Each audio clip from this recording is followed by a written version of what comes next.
Dito naman po yung lingkod, si Security Marino, no, na OFW magbibigay ng payo kasi malapit naman po yung ating eleksyon, no, sa barangay.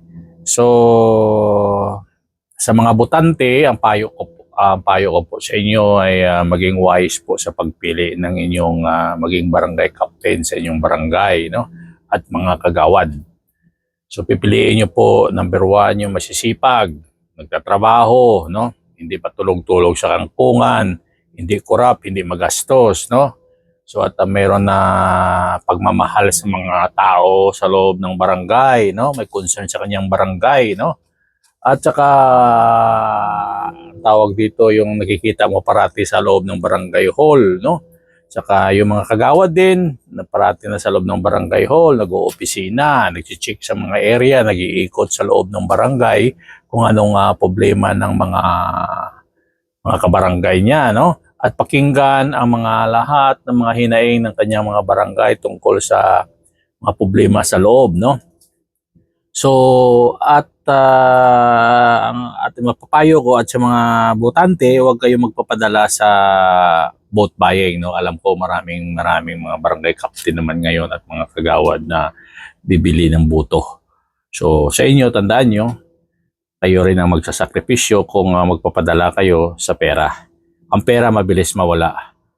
Pero yung leader na iluluklok nyo sa pwesto ay masipag at mapagmahal at hindi corrupt, ay hindi magastos, no? Hindi mukhang pera. So, yun po yung pipiliin. Alam niyo mga leader na tamad, yung mga red flag na yun sa sistema. Basta red flag, huwag nyo ibuto. Tandaan nyo, kahit walang pera, basta mayroong panindigan at mayroong pagmamahal sa barangay at masipag at tutuparin ang kanyang mga pangako at gumagawa ng trabaho sa kanyang mga barangay, sa mga problema ng kanyang barangay, yan po ang dapat nyo butuhin. Huwag po yung umupo lang dahil po sahod lang po yung hinihintay, yung hindi gumagawa ng batas barangay o hindi nagtatrabaho, hindi pinapansin kung ano mga problema sa barangay, hindi binibigyan ng solusyon.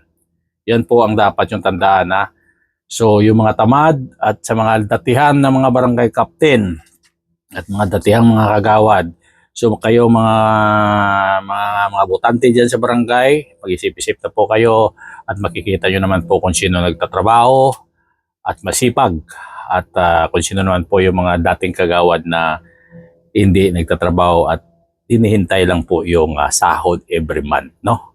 So alam mo, sa lahat naman natin ng mga politiko kahit standby, pwede mag-file ng COC, lahat naman qualified, no?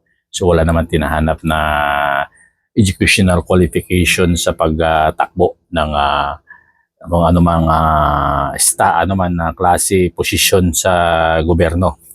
So kailangan lang tayo mga botante na sa ating kamay ang kaligtasan ng ating barangay. Yan na po ang mapapayo ko sa inyo at sana